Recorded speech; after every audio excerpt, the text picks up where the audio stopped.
I'm Steve Pike. I'm the chair of the Royal Statistical Society Professional Affairs Committee, and I also chair the small committee that organises these meetings, which are we call the Professional Statisticians Forum, and these meetings are aimed at, we hope, an audience just like you, which is to say people who use statistics as part of their professional roles, whatever sector of business or government or wherever it may be. If you have not joined our meetings before, then you might like to know that you can view materials from this meeting on our website, which is www.rss.org.uk/PSF. Just to introduce our speaker then, so Nicky Best, I hope, needs no introduction, but Nicky, who obviously was an academic for many years, very successful academic, worked both at the MRC Biostatistics Unit in Cambridge, but also then subsequently at Imperial College London, where she was Professor of Statistics and Epidemiology. She will probably be particularly well known to this audience for her role in co-developing the Bugs Bayesian software package, but more broadly, I think she's known as someone who is a Bayesian statistician with a strong interest in methods for health and social science. Very recently, just in 2014, she joined the pharmaceutical industry and currently works for GlaxoSmithKline, where she leads a group which is called the Statistical Innovation Group, and as we're about to hear, deploys many of her Bayesian skills and methods in pursuit of discovery and development of new medicines. So with that, I'd like to welcome Nicky Best. Welcome to our meeting today, and Nicky is going to be speaking to us about using prior elicitation and Bayesian thinking to help shape decision-making in the pharmaceutical industry. And one last thought, sorry, Nicky, just before I hand over to you. For those of you who may be following along with paper versions of the slides, I hope you've noticed the slides are all numbered, and I'm going to invite Nicky to call out slide numbers as and when she remembers as the presentation goes on. But with that, Nicky, over to you. Okay. Thanks very much, Steve, and thank you to the Professional Statistician Forum for inviting me to talk about this work. So I'm going to start, I'm sure many of you on the line who work within the pharmaceutical industry already, but for those like me who are quite new to the industry and for those that are in other areas, I'm going to give a little bit of a scene setting in terms of the sort of drug development process, and then that will link into the work we've been doing to use the Bayesian thinking and particularly prior elicitation methods to help at some of the decision-making stages. So I start with an apology because I'm not sure that anyone, at least looking at on the global meet, will be able to read this slide, but it's more of a schematic just to give you an idea of the drug development process. Sort of starting over at the left-hand sort of side here, it's sort of the drug discovery stage in the labs. We're sort of actually trying to identify certain targets, sort of genes or proteins linked to disease, and then molecules or compounds that may act on those to affect or alter the disease. So sort of the numbers up here, giving you sort of numbers of maybe sort of 5,000 to 10,000 sort of candidates that might be being looked at in the sort of the lab at this point. And then a small number of those, say sort of 10 to 20, may then get taken forward for preclinical testing, sort of computer models, testing on animal cell lines. And then of those, about half of those may then make it through to the clinical stage of development, which is sort of the next sort of 3 stages here, which is really the area that my work is sort of focused on sort of when we get to the clinical testing. This is when we take the molecules into humans, and these are the sort of the 3 phase 1, phase 2, phase 3 stages of clinical trial development. Phase 1 being sort of the first testing typically in healthy volunteers, primarily looking at around safety, then moving into sort of phase 2 of development, where we take the molecules into patients and look at sort of proof of concept in terms of signs of efficacy on clinical endpoints, still looking at safety, looking at dose response, and then at the final stage of development, moving on to phase 3, is when we have a molecule that's has shown good signs of efficacy, safety, and we now want to move to testing on large numbers of patients, typically with a view to producing confirmatory trials and then going for licensing approval with the regulatory agency. And so the numbers that you probably can't read sort of above it just in terms of the typical, sort of the average number of sort of candidate molecules, so say starting off with sort of several thousand in the sort of discovery stage, sort of in the 10 to 20s of the sort of preclinical testing, moving down to sort of 5 or 10 that maybe make it into phase 1, sort of down to 2 or 3 that go to phase 2 to end up with sort of one molecule that might make it all the way through to licensing, so sort of the attrition rates. And then above us, sort of the timelines, sort of cumulative timelines are typical, and these are very much average numbers that sort of in the order of 10 to 12 years to bring one molecule to market, and at the cost of over £1 billion on average. So just a little bit of scene setting around the process.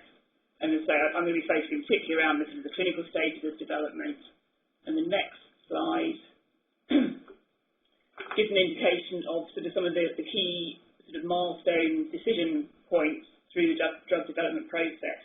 And this is where some of the work we've been doing has been trying to sort of help to support the decision-making process and the evidence that we can bring to decision-making boards to help in these decisions. So again, there's a number of key decision points in the sort of the discovery and preclinical phase. So my focus is on the clinical development phase, and particularly around phase 2 and phase 3. And in the phase 2 stage of development, we have what's called the commit to medicines development sort of milestone. So this is really when we've got the initial clinical trial results sort of looking promising, and sort of there's many factors apart from just the sort of scientific and the efficacy results, and there's the commercial potential for the molecule, safety aspects as well. But there's sort of sufficient evidence to commit to the sort of phase 2 program, looking at sort of the dose response and sort of looking at the clinical efficacy in patients. And the next stage comes at the end of phase 2, and we have what's called the commit to phase 3 milestone, and this is the point when there's felt to be sufficiently strong sort of scientific evidence around the efficacy and the sort of commercial potential for the molecule to commit significant investment into the phase 3 program, which is typically the most expensive and involves the largest number of patients. And then there are further decision points beyond that once we've completed the phase 3. But the sort of focus for the work I'm going to talk about today is really around trying to support decision-making at these 2 key points, the commit to medicines development and the commit to phase 3 decision points.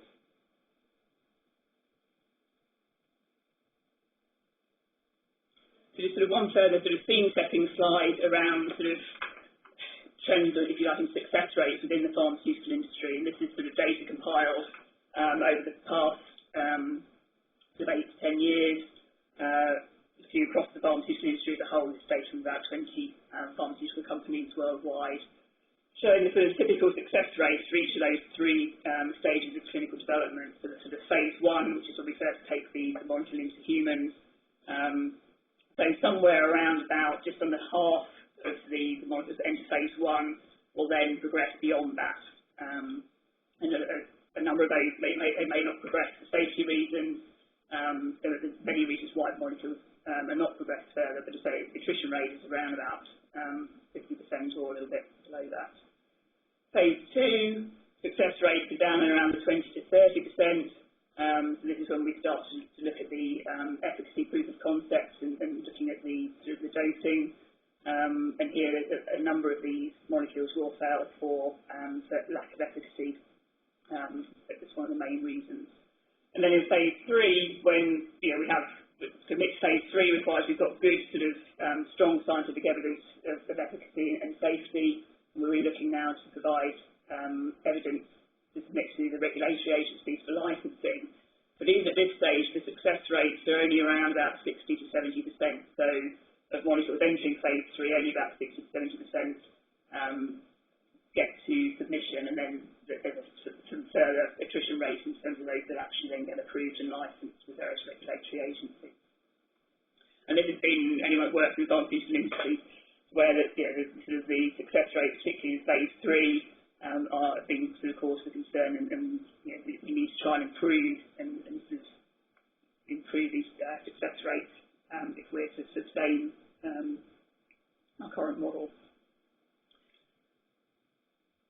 So, sort of move now to sort of examples and think about where statistics and where some of the sort of work we've been doing can come in to help decision makers to decide which molecules to progress to each of these stages. I'm going to give you a little bit of an example of the sort of the information that's available for decision makers. And for both of our late phase, so the phase 3 clinical trials, we typically sort of power these trials at 90%, sometimes data, most trials are powered at 90%.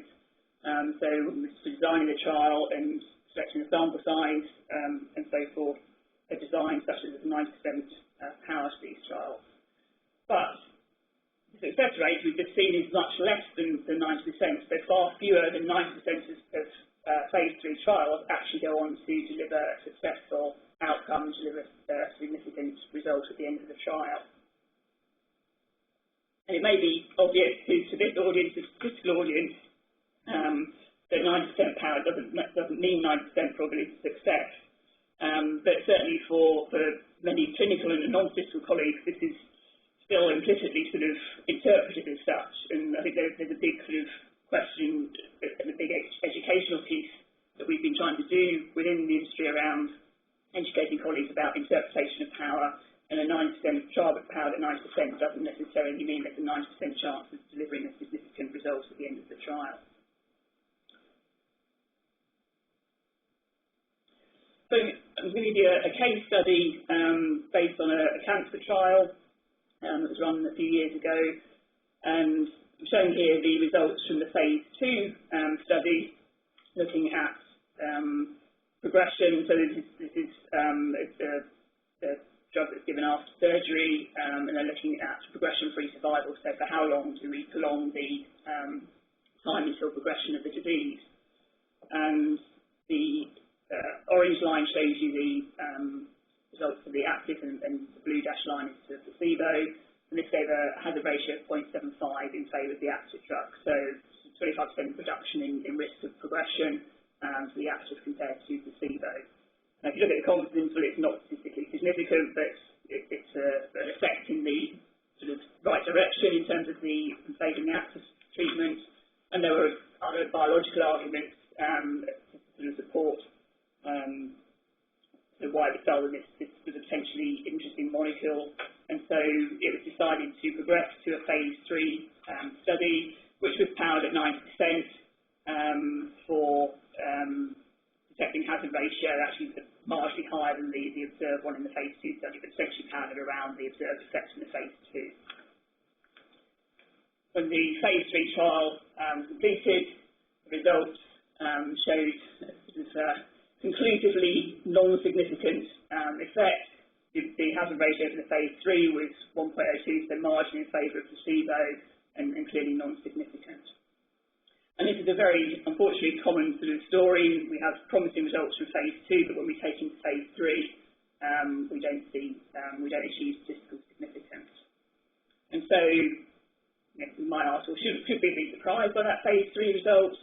And I think more importantly, for what we're thinking, or the work we've been trying to do is, how can we better discharge risk? So how can we think better about the risks and weigh up the benefits and risks of taking forward different molecules to the next phase of development based on the evidence that we have to date from the previous phase trials and other information.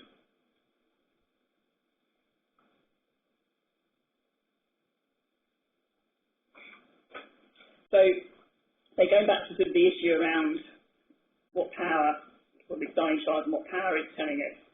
Typically, sort of the protocols that we write for clinical trial designs might include a statement along the following lines.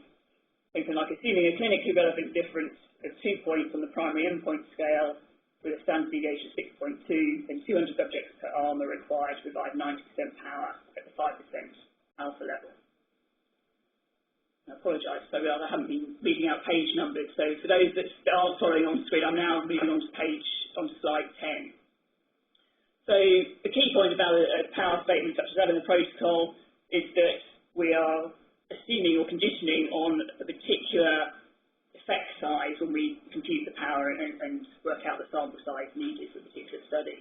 And so we're assuming with effectively 100% certainty that the true effect size in the drug is 2 points on whatever endpoint scale we're interested in. And clearly, we don't know with absolute certainty what the effect size of our drug is going to be. We may have some information from previous studies, but there's always going to be uncertainty around that. And very often when trials are being designed and power calculations being computed, then typically we might actually take the observed effect size from a previous study as the effect size of power on. Sometimes we take what's known as a clinically meaningful difference or clinically meaningful effect, so that's the size of the effect we would need to be able to achieve to show clinical benefit. And that's very different from what the drug is actually capable of achieving. So it might be useful to power on clinically meaningful effect to understand if that was that's the effect size we need to achieve. It doesn't actually tell us anything about what we can achieve with this drug. And so, if we actually ask the clinicians, the clinical team, what effect size that they think is possible with a particular molecule or compound that we're interested in. For example, you might say to them, well, if I give you 10 paper chips, you've got to place bets on what the true effect size is. We might get something like shown in slide 11. The most likely true effect size here is effect size of 2, but there's a reasonable chance it might be smaller than that. It might be an effect size of 1. They've put a couple of bets, if you like, on there being no effect at all, an effect size of 0, and there's a small chance that actually the effect size might be greater than 2 if the drug actually is a real blockbuster. But the point is that there's uncertainty about what that true effect size is, and that's captured in this stylized example listed here. And moving on to slide 12. What happens when we do a power calculation? It's as if we put all of those chips, put all our eggs into one basket and put all of those chips on the true effect size being 2. So we don't acknowledge any uncertainty around what that true effect size is. And so just to show those numbers in tabular form, we've got the true effect size. So this is just a stylized example when there's only 4 possible values of true effect size. We've got the power, so if we actually calculate, if we see each of these true effect sizes to be true, then what's the power associated with the trial? And then on the right is the weight that the expert has put on each of those effect sizes. And so as I said, when we do power calculation, we just condition on one of those effect sizes as being the truth, and then read off the power associated. So if we're assuming the true effect size is 2, then our power is 90%. If we assume the true effect size was 3, then we'd have an even higher power for our trial.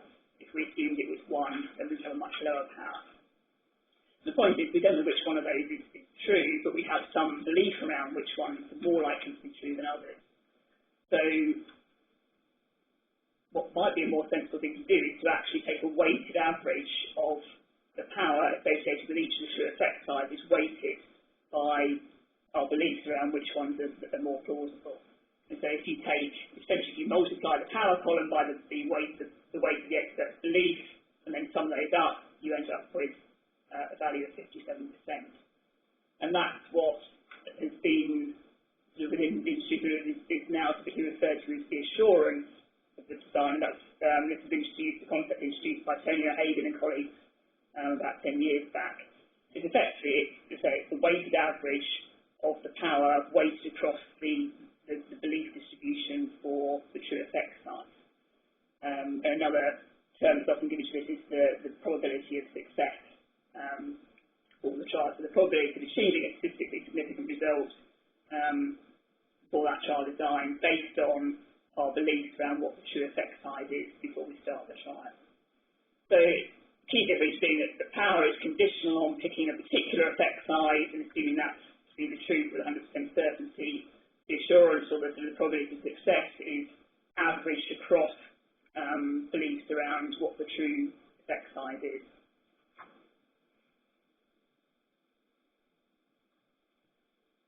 And so our argument is that assurance or probability of success is a more meaningful number for decision makers to help base decisions around which assets to take forward and to understand the uncertainty that we currently have around what the likely efficacy of a particular molecule is likely to be. So if we go back to the cancer example I gave earlier, let's sort of travel back in time and imagine we're sort of at the stage of planning the phase 3 trial. We've got the results from the phase 2 study and we're planning phase 3. So what information would the decision makers like to know before making a decision to invest and commit to phase 3 for that particular molecule? So on slide 18. So the phase 3 trial that actually went ahead was designed to have 90% power to detect a clinically relevant hazard ratio of 0.78. So if we think about the phase 2 data that were available at that time, what does that tell us about the treatment effect? Well, the observed hazard ratio was 0.75, but with quite a lot of uncertainty around that captured by the confidence interval. And what we can do is we can take that data and sort of apply Bayesian interpretation to it. We start with essentially a flat or ignorance prior on the hazard ratio, then our posterior distribution based on the phase 2 data is shown in the figure here, and effectively that's the same as the likelihood from that data as a function of the hazard ratio. And so what that's telling us is that so remembering the trial was designed around this clinically relevant effect of 0.78 for the hazard ratio. So the prior, based on phase 2 data, is saying there's actually a 56% probability that the true hazard ratio is less than 0.78 or less. But there's also a 12% probability that actually the true hazard ratio is actually above 1, that it's in favour of placebo. So although there's a reasonable probability that the true hazard ratio is below the clinically relevant threshold, there's obviously a lot of uncertainty around that, and there's a pretty high chance that it will be above that threshold as well. So we can take that prior distribution, it's the posterior distribution based on the phase 2 data, which we can now use as the prior distribution for the true effect for the phase 3 study. And then we can factor in the power calculation. So on the right-hand side here, on slide 20, the black line is showing you the power curve. So for hazard ratios above 1, then the power is 0, and then the power increases as the hazard ratio decreases, and we get close to 100% power once the true hazard ratio is below about 0.75. And then, as I say, the trial was actually designed, if we condition on the true hazard ratio being 0.78, the red line here shows you then we have 90% power. So what we're doing with the assurance calculations, rather than just conditioning on that 0.78, we're sort of integrating or averaging this power curve with respect to this prior distribution. So this is weighting the range of plausible hazard ratios and then weighting this power curve according to that distribution. When we do that calculation, in slide 21, we end up with an assurance of 68%. So this trial had a 90% power to detect hazard if we condition hazard ratio being 0.78, but if we recognise the uncertainty around what the true hazard ratio for this drug is, then the assurance of the probability of success for the planned phase 3 trial was only 68%, not 90% as the power could indicate. So arguably that assurance calculation, that figure of 68%, is a more useful quantitative piece of information for decision makers to help them in deciding whether to progress to the next phase of development, whether a different trial design may yield an increase in the assurance or probability of success.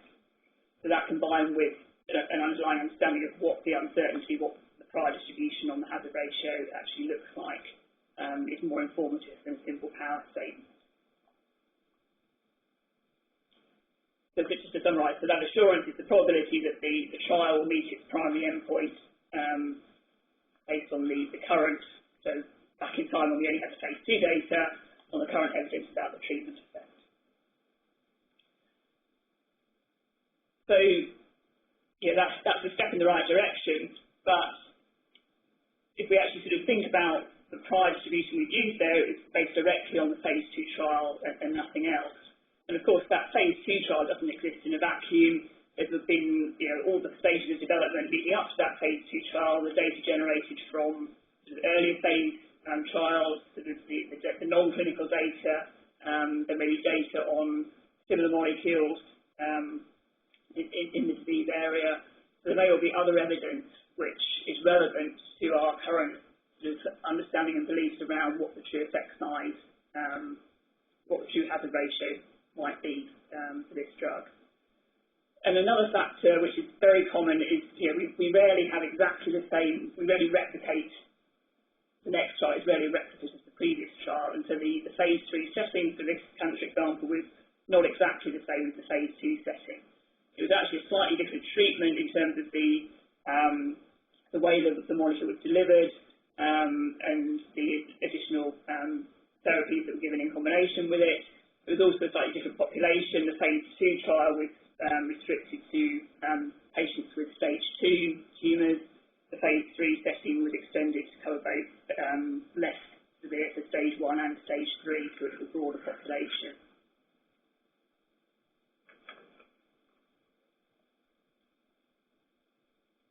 So I'm actually going to skip, to slide 26, because the previous slide basically said the same thing as this slide. So I'm now on slide 26. So at GSK, we've actually been, for the past 2 years, developing an initiative around the formal use of prior elicitation methods to, if you like, supplement and to encapsulate all the knowledge that exists on a project, both in the historical data, but more broadly than that, and use that to form priors that can then be used for things like these assurance calculations. And yes, for every project, prior knowledge exists in some form. Depending on the stage of development and the disease area and other factors, there are different levels of uncertainty or relevance of the information that exists. But very often there's this translational gap between the historical data we have and the new setting that we're then looking to develop the trial in. And so we've implemented a formal expert elicitation program to translate this information into quantitative prior distributions, which we can then use for things like assurance calculations. There are other aspects of clinical trial design. So once we have the prior distribution, we can use this to simulate clinical trials, to look at planning interim analyses. We can compare different development strategies, and so on, once we can generate from a prior distribution of what we think the treatment effect size is likely to be. And ultimately, we could also use these elicited priors for statistical inference, so the analysis of study data. I think this is still a work in progress. The main use so far has been around design of trials, but in principle, these priors can also be used for analysis purposes. And in addition to using prior elicitation to produce quantitative prior distribution, there are some very important additional byproducts that we've found from the elicitation process, including the dedicated time that this makes available to the teams to discuss all the relevant data, and the process, as I'll explain, is clearly documented, and this enables transparency of beliefs and the rationale for those beliefs to be clearly documented and communicated. And so that enables us to appropriately capture uncertainties around the drug effects and communicate those to decision makers. So I'm just going to talk you through the elicitation process that we are implementing in GSK. And this is based on work that Tony O'Hagan and colleagues at Sheffield have done over many years to develop the prior elicitation framework called the Shelf or Sheffield elicitation framework.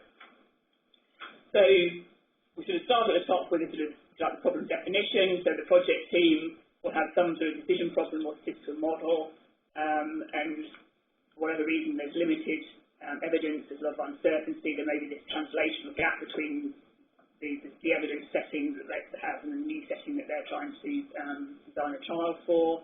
And so this may then trigger a decision to conduct a prior elicitation. So we then go to what we call the pre-elicitation phase, which involves the project statistician, often the lead position, plus a facilitator, a trained facilitator from the prior elicitation team. And this stage involves sort of framing the problem in terms of exactly what quantities need to be elicited, selecting who the experts are going to be, what method of elicitation we're going to use, and then fortified to prepare the evidence dossier. So there's always some evidence available. It may be evidence from previous trials, it may be biological evidence, it may be meta-analyses, it may be literature reviews, a combination of these. We then move to the actual elicitation phase itself, when the experts are brought together, together with one of the trained facilitators, and we actually carry out the elicitation. And I'll give you an example in a moment of what the elicitation session looks like. And then the final phase is to document the session. So we have a written Sheffield approach, provides some sort of template forms which are completed to document the session and the discussion and the reasons underlying the choice of prize. So here's an example of the prize elicitation we carried out at GSK. So this was, the decision problem was the team were planning a phase 3 trial for what's called a fixed-dose combination of 2 approved products. We're putting 2 products that are approved on their own, and putting these together in a combination product, and then comparing that with just the monotherapy with one of the products on its own. And we had a positive phase 2 study results. There's a lot of data on the individual components of that fixed-dose combination and other fixed-dose combinations, but no direct evidence on, apart from the phase 2 trial, on the particular fixed-dose combination we were interested in. And the other critical factor was that the phase 2 trial was in what's called a challenge model setting, so it's in a sort of an artificial setting with patients, that it's not a real world situation, and the phase 3 was going to be a clinical study in sort of the real world, and so there was a question around how the results we saw in phase 2 would translate into phase 3. So there was quite a lot of evidence available, which was put together in the evidence dossier and sent out to the experts in advance, and they were invited to participate in the elicitation, and the aim was to elicit the true mean treatment difference between the fixed-dose combination and the monotherapy. So the actual elicitation workshop itself, where possible, we try and bring experts together face-to-face in the room. Where this is not possible, we try and we have a meeting at the same time via video conferencing. And it's a 2-stage process where the experts are first, the evidence dossier is discussed first of all, to ensure that all the experts have all the available information at their fingertips. And then we first of all ask each expert individually to provide their prior distribution for the quantity of interest, in this case the true treatment effect between the fixed dose and the monotherapy. Once each expert elicits their individual prior, we then share all those priors with the experts and invite each expert to provide justification for their prior. This is then debated between the experts, and then they're asked to agree on a final consensus prior, which they agree represents sort of their collective belief around the quantity of interest.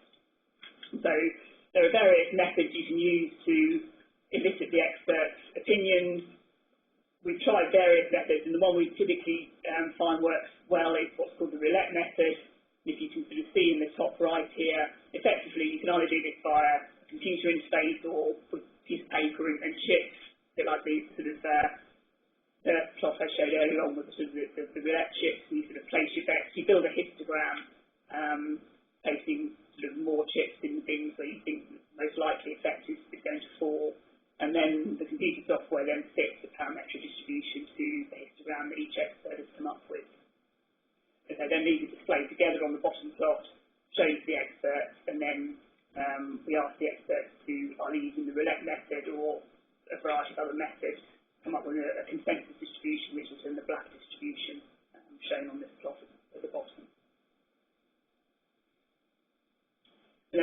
stage of the process is then to document, and so there's some standard template forms available where we record the expert's areas of expertise, conflicts of interest, and then document the actual reasons of the discussion that took place and justification for the prize.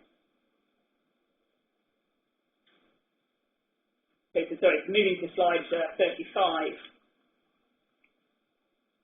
This now summarises how we actually then communicate the prize and the resulting use of the prize to decision makers. So at GSK, project teams are sort of now that are going to these major decision review boards, so the commit to phase 2, the commit to medicines and the commit to phase 3 decisions are expected to produce assurance calculations and to provide justification for the prior distributions that have been used for those. They may be based on historical data, or they may have been derived from a prior elicitation exercise. So this is sort of showing a typical summary. They're sort of showing the elicited prior distributions over on the left. I apologise that something's gone slightly odd with the graphics there on the diagonal lines on that plot, but the actual curves of the distribution. A sort of few bullet points summarising the key sort of factors underlying the reasons for the prior distributions chosen, and then on the right-hand side, the plot summarising the assurance calculations here shown as a function of the sample size for the planned phase 3 trial. And this is quite a typical feature of assurance calculations, is you sort of get this sort of increase in assurance with sample size up to a certain level, and then a plateauing of the assurance. So there's diminishing returns for increasing the sample size beyond a certain point. And this is sort of in contrast with a power calculation where, as you increase the sample size, you increase it to a large enough value, you'll get it close to 100% power. So the assurance, you get this plateauing off at some value below 100%, which is related to the prior probability of having an effect of a certain threshold. And as I say, that this is now something that teams have been routinely asked to produce for investment board decisions, and feedback from the sort of senior governance boards is that this information has been extremely helpful to them in supporting decision making around sort of committing further investment.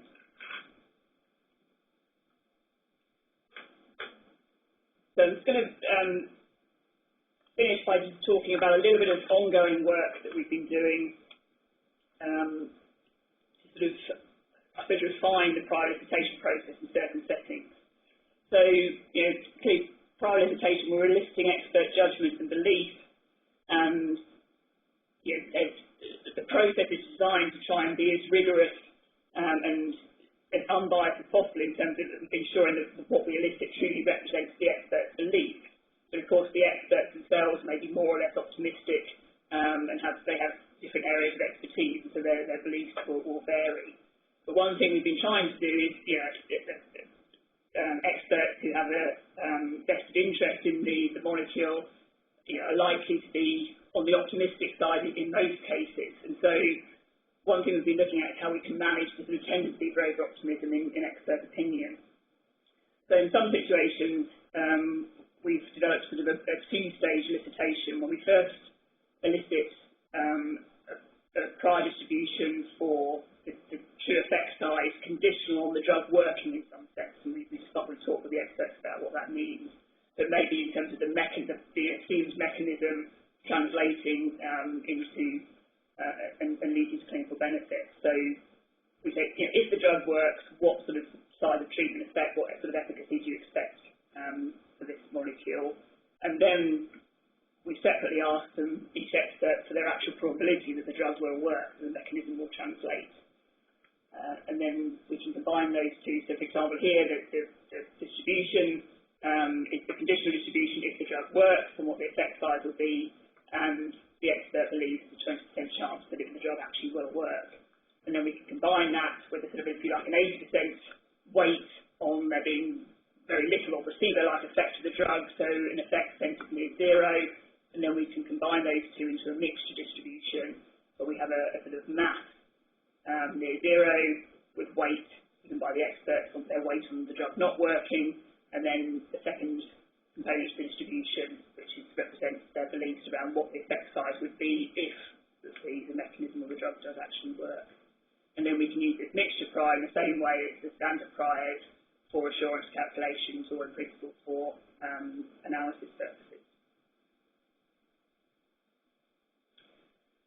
So I think, Steve, how much time? It would be nice, it's 1/4 to the hour, so it'd be nice to give a little time for Q&A. Do you think you could wrap up in the next couple of minutes or not? Yeah, okay. Okay, so I think in the interest of time, I'll actually just skip to the final couple of slides, and then if we have time, anyone's interested, you can see there's just a brief example of one of those bimodal elicitations. I'm going to skip now to, I think, slide.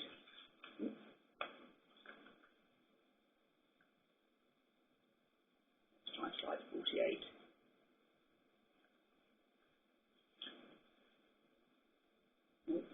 Sorry, I've got my slide numbers.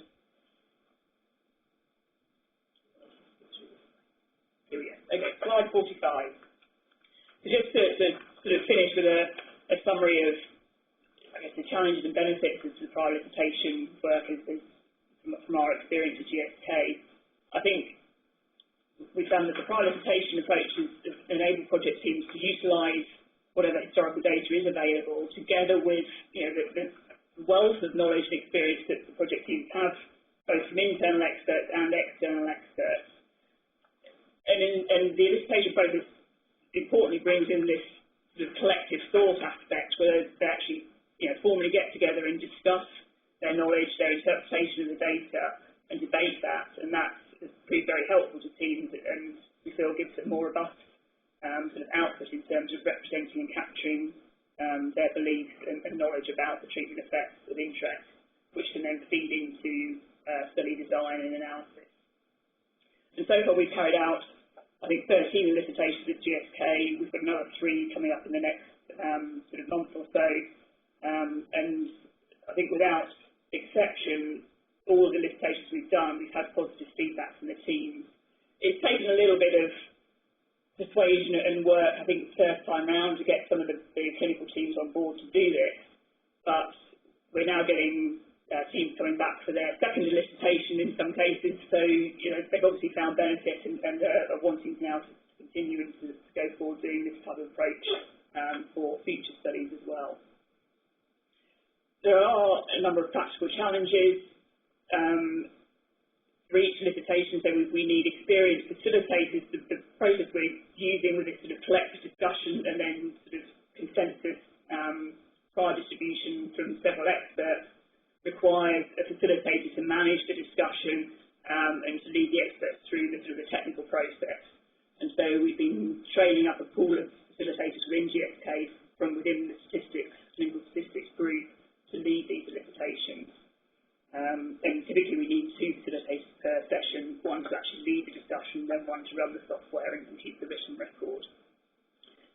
It's a challenge in terms of time commitment. The elicitation sessions themselves take, depending on how many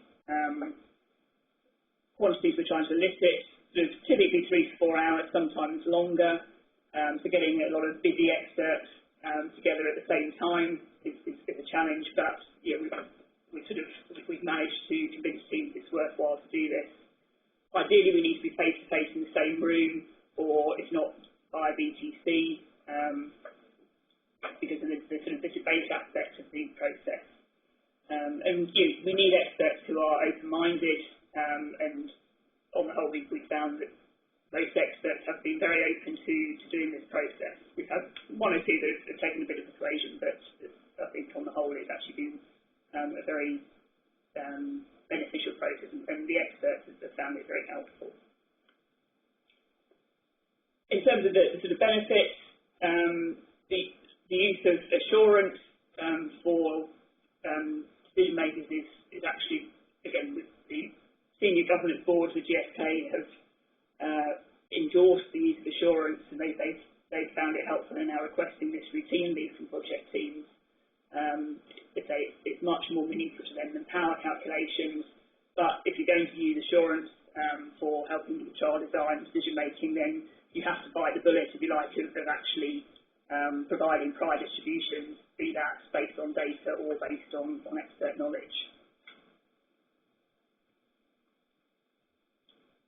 And so by sort of trying to set up this sort of formal process of doing expert elicitation rather than perhaps more informally sitting down with the project statistician and the clinical team and sort of informally talking about sort of uncertainties, trying to do the process in a more formal and rigorous way, I think has the benefits of being, I think, more robust. It can be defended. We have a formal documentation of the process which can then be referred back to and can be used to support decision making.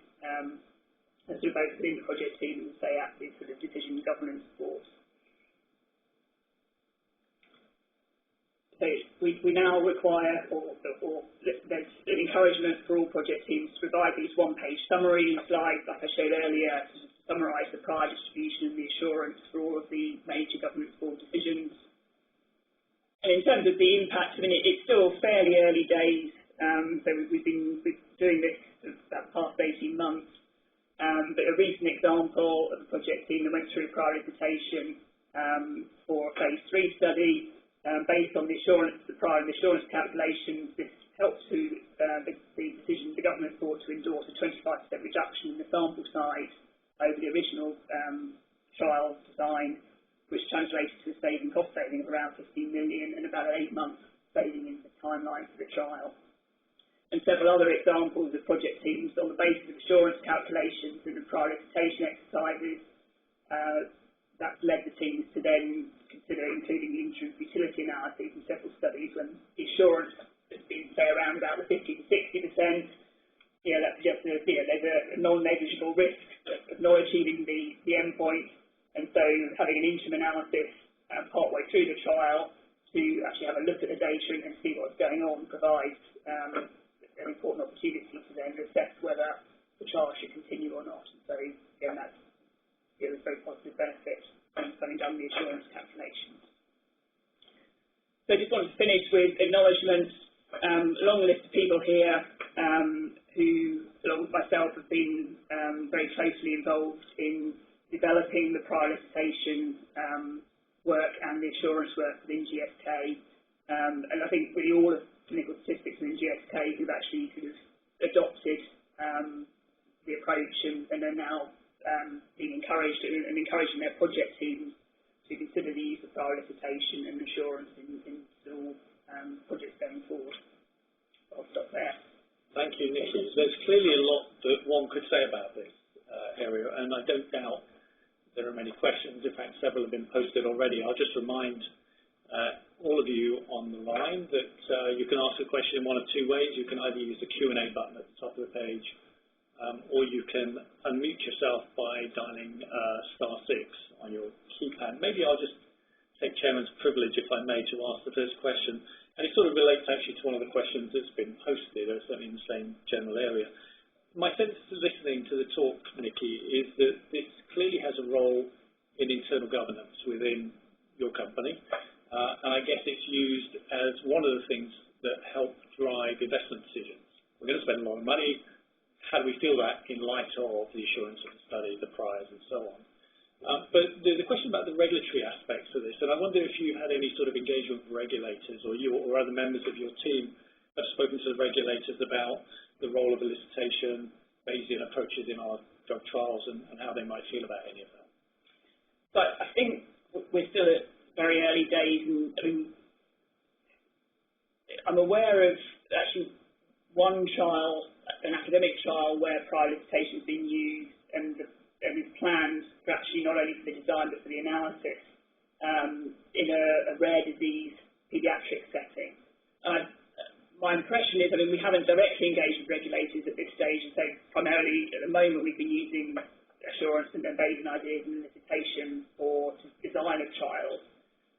My impression is that in difficult areas, particularly paediatrics, rare diseases, then I think there is scope for starting a dialogue with regulators.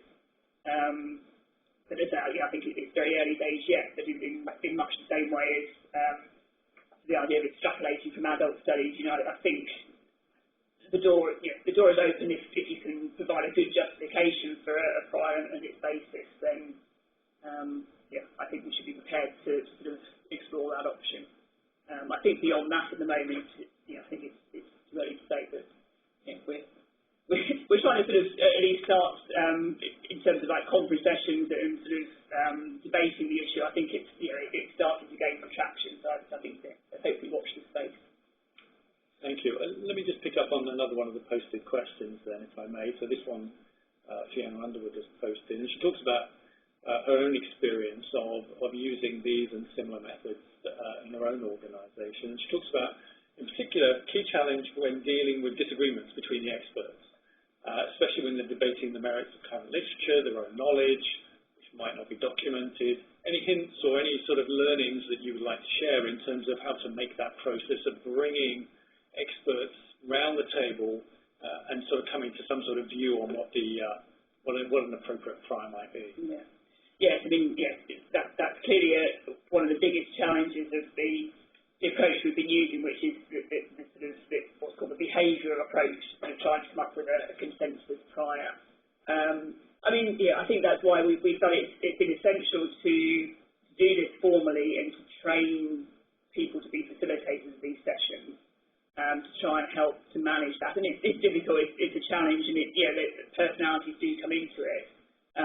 But I think what we try and do is to keep coming back to asking, experts may have opinions, but we try and make them talk about it in terms of the evidence that's available and what weight they're putting on evidence. So rather than it just being their opinion, they say, well, do you have any evidence to back that up? Or is it? And it's fine for them to have opinions, but I think we need them to be able to back up that with some form of evidence for the other experts in the room to sort of place credible weight and be swayed by that. So we try and encourage the experts to sort of think about what the evidence underlying opinions is and what weight you're putting on it, to try and steer it away too much from just opinion-based discussion. But it's difficult. I mean, I don't think there's an easy answer to that. Okay, I've got another question here. So, Trevor Smart asks, do you know if this methodology is being used in the sort of preclinical setting? Clearly, the examples you were sharing were clinical trials. Is it something which might have relevance elsewhere? As yet, we haven't, within GSK, looked within the preclinical setting. I mean, I'm not aware of other sort of companies that have looked at this. I mean, I think there could be potential there. I think it depends on, you need some reasons or some information that may translate. You may have some evidence about a particular sort of molecule or target, and if that may translate to a different setting, then that sort of thing could be brought in via elicitation. But as I say, it's not something I've got experience doing as yet. But in principle, there could be some value in doing that. An interesting question, at least for me. Milan Joshi asks about, I suppose what's been asked is about the individual views of experts versus the pooled wisdom of the team of experts. And to what extent, and these are sort of my words interpreting the question, but to what extent are both valuable in their own right? In other words, seeing the individual expert views as well as having an accumulated pool, kind of a prior, as it were. I think that's actually really, really important. And when we've been thinking about how to communicate the results of the prior elicitation, say, to the decision-making board, we've actually we don't just go with a single prior. We actually, I mean, the insurance calculation is typically based on that consensus prior, but we do also show the individual priors to give the decision-makers a sense of the range of views. And if there are particular experts whose views seem to be somewhat different to others, we will then sort of document what the key, if you like, the key factors were that led that expert to different views. Did they weight one bit of evidence more strongly than the other experts? So these decision makers then have some understanding of what those range of views are. And I think that it's a really important thing to know that the prior distribution is the experts prior or the consensus prior, and the decision makers. There's no one single right prior. And so I think actually understanding the range of views and how those are captured by a quantitative distribution is a very important part. And in some situations, a team may feel they want to compute insurance calculations under two different priors, representing two different possible scenarios. If we put more weight on this piece of evidence, then this is what the insurance then ends up being. But if we downweight that and we place more weight on something else, then we get a different view. Thank you. Questions still coming in. Peng Liu asks about the use of prior data. Let's say you're going into phase 3, you've got some phase 2 data. To what extent would you advocate augmenting or indeed replacing the phase 2 data with an elicited prior? And when and how do you decide whether to go with an elicited prior versus a data-driven trial, or indeed a sort of aggregation or pooling of both? Well, I think, so we've got a couple of examples where we've done an elicitation where, the key evidence has been, say, a phase 2 trial result, and the phase 3 setting is broadly similar, but for whatever reason, there's been some questions around the relevance of the phase 2 setting. I mean, typically maybe it's a different time scale, it's a slightly different patient population. So there are enough uncertainties around the phase 2 setting that we don't just want to take the phase 2 data at face value. But that phase 2 data has been a key part of the evidence package that's been discussed at the elicitation. So I don't think it's a case of replacing the phase 2 data with an expert prior. I think it's that we would see the expert elicited prior as augmenting, so it's based on that phase 2 data, but if that prior is then different, we'll document the expert's reasoning as to what's led their prior to be different from that phase 2 data. Just on that, my question really, and I was sort of thinking about the example you gave with the bimodal prior, and I might think of that as in some sense being a sort of portfolio prior, for an unprecedented mechanism of action. We think there's a high likelihood of failure based on prior experience. We could either say that's going to be 80% just as a sort of judgment call, or you could say it's 82% based on the actual experience of your company. But I suppose where I was going with that is the sort of sense of translating the numbers into a language which the people around the project team actually can grasp and relate to their own experiences. And how critical is that, do you think, in terms of bringing this whole process to life? I mean, I think in general it's very important to ask questions in a way that fits with the expert's way of thinking. So we never go in and directly say, what's your mean and variance for the distribution? And structuring the questions is very important. So the bimodal elicitation is one example of structuring. So we structure it, so we ask, what's the probability that the drug will work, the mechanism translate, and then conditional on that, what's your belief about the effect size? And that can help the experts to sort of, because that's how they're thinking about it. Well, if the hypothesis works, that we think, then this is what I would expect to see, but I don't know if it's going to work, and so that structuring can help. It may be the example I went through, we had phase 2 data in a challenge model setting, and then the real world setting was different. One option to structure there was to ask the expert, what's your belief around how the endpoint from phase 2, what's the multiplying factor, if you like, from the phase 2 endpoint to the phase 3 endpoint, and then bringing in sort of other factors, or do you go directly to just eliciting the phase 3? So we talk through with the experts how they feel most comfortable thinking and eliciting. So it's something you need to be flexible when you're doing the actual elicitation. As a facilitator, you may go in thinking, I'm going to, my approach would be to ask them to do it this way, but you need to be open and react to the experts if they seem to be struggling and want to do it a different way. Yeah, I think we have this kind of sense. And I think what you're doing is really testing this idea that the Bayesian language is, in a sense, much more intuitive than the sort of standard frequentist language and the way that we think about questions. And I guess the sense of what you're saying is, yes, in practice that's true. A very simple question. Roger Rowan asks, what language do you use for programming? So the software package we're using is the Shelf package, which is in R. And how do people get that, if they're interested? So the latest version is actually on the Crown archive. There's an earlier version which is available directly from Tony O'Hagan's homepage, but the Crown R archive is called Shelf. There's also, so that's basically a suite of R functions which effectively take if you like, the histogram or the roulette chips, or there's a couple other methods you can use, and then fit the parametric distribution. There's also an interactive web tool called Match, which can be used for individual elicitations. It doesn't do the pooling, but that's quite useful if you're doing this remotely with an expert, so you both have access to the same web browser. The expert can click on it if you're doing the roulette, and they can place their chips electronically on the screen, and then the facilitator can take those to account and fit the distribution. And that uses the underlying shelf methodology, but it's a standalone web tool. Very good. And that's freely available for those who can just access the R library. So Stephen Sen, question from Stephen. I'll read it verbatim because it's probably the best way to help you understand it. I can see that assurance is an interesting additional feature, but I don't agree that it replaces power. The idea of power is that it's disease-specific. A clinically relevant difference for a disease indicates what the trial size should be. However, if you move to assurance, which is drug-specific, it would have the consequence that you would vary sample sizes for drugs in the same disease, and you spend more money on less interesting drugs. So, in a sense, we all understand what power is. Assurance is clearly something else, and that sort of question about whether it drives you to make the right choices about study size and how you're going to make investments, for example. Yes, I guess I'm not trying to say that, I think power is still a useful concept, and I think it's important to understand what the power of your trial is.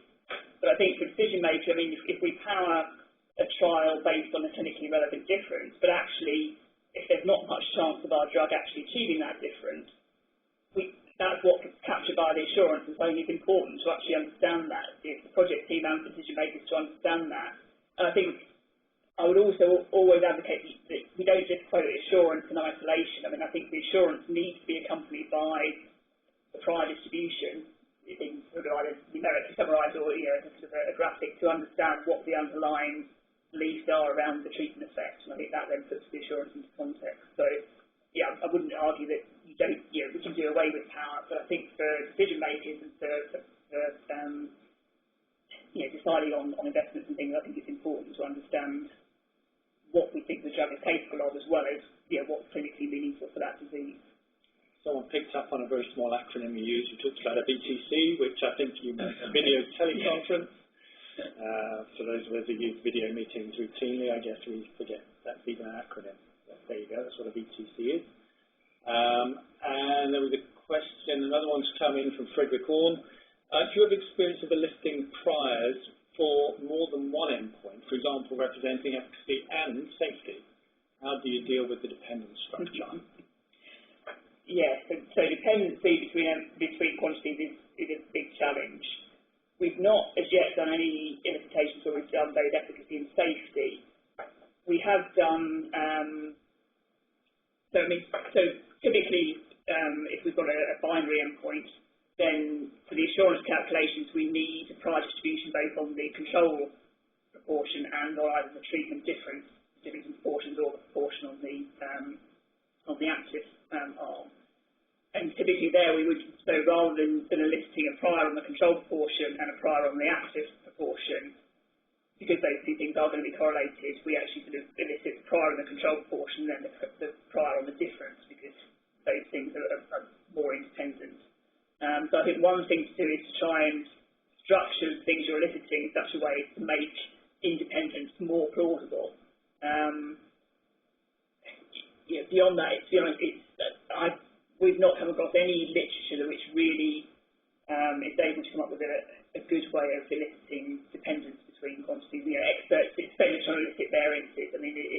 Experts find it very difficult to give good judgments around variance or correlation. There are some methods if you can sort of frame the problem in sort of multivariate sort of normal sort of way, you can sort of structure the questioning so that you can end up fitting a multivariate normal distribution to what you elicit. But I think that's still a difficult area of ongoing technical research in terms of how to do this. Another question, Wilmar Eagle, I think that's how you pronounce that name. Apologies if I read your surname wrong. Ask a question, which I'm going to paraphrase, but I think this is the gist of it. I think when we, conventionally, we understand power is in the sense that if I said I'm going to size a study so that it delivers 80% power or 90% power, I think we'd be familiar both with the concept of what power is and also what an appropriate level of power is, whether to choose 80 or 85 or 90 or some other number. Assurance, we're in new territory in a sense, and you gave us an example of assurance of 68%, and in another case, your kind of idealized or mock-up example, it was nearer to 50 or 55%, I think. Where are we? It sort of feels like we could be on a bit of a slippery slope. What's an assurance number that we should feel comfortable with? it's not the first time we've been asked that question, and I think, yeah, I'd be strongly avoiding trying to set thresholds or kind of, you know, partitioning assurance, because I think it's very context specific. So, I mean, the example that I didn't have time to go through, the Bimodal elicitation, the assurance there was 21%, but that was in a rare disease area with a history of failure. I mean, yeah, I think pretty much nothing had worked in that area before. And so, you know, an assurance of 21% may be an acceptable level for that type of disease area. Yeah, I think when you have relatively low assurance, it certainly should strongly encourage project teams to think about interim analyses. You know, so you're at least sort of managing the risk in terms of the investment and the opportunity to pull out if things aren't looking good. But you know, for an area sort of where we've got a lot more knowledge and there's a lot more sort of drugs already out there, then you probably want assurance to be much higher than that. But I think it's very difficult to put an absolute threshold on it. And I think maybe with time we'll start to sort of get a better feel for what levels of assurance sort of decision makers are comfortable with and what levels of assurance seem to then lead us to good outcomes. I suppose there's a sense, I mean, you talk about the extent to which there might be other treatments already available.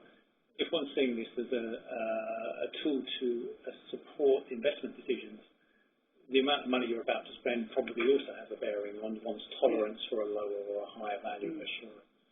I mean, I've seen some work where people have sort of tried to sort of, you know, bring this into a more formal decision theoretic framework where you're sort of bringing in sort of loss functions, sort of cost benefit, and you know, obviously it's a natural, you've got a quantitative summary of the probability of success which can feed into those if that's something that a decision maker would find useful. So I think it's doable if people want to take it to that next step. Very good. Thank you so much for your presentation.